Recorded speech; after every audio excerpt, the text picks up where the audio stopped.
नमस्कार, मी आपल्यासह पूजा आणि आपण पाहत आहात लोकवाहिनी मीडियामध्ये महाराष्ट्र टॉप 10 बुलेटिन. तर घेऊया आढावा महाराष्ट्रातील काही खास घडामोडींचा.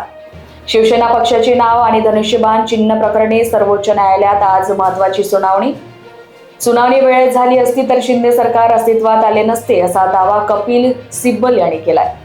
सुनेत्रा पवार यांना निवडणूक आयोगाचे पत्र, राज्याच्या राजकारणात चर्चांना उधाण. रोहित पवार यांना मुंबईतील रुग्णालयात दाखल करण्यात आल्याची माहिती. महाराष्ट्रात अनेक भागात मुसळधार पावसाचा इशारा, प्रशासन सतर्क.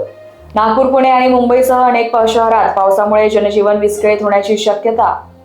ITIच्या रिक्त जागांसाठी 6 ऑगस्ट पासून थेट प्रवेश प्रक्रिया सुरू होणार.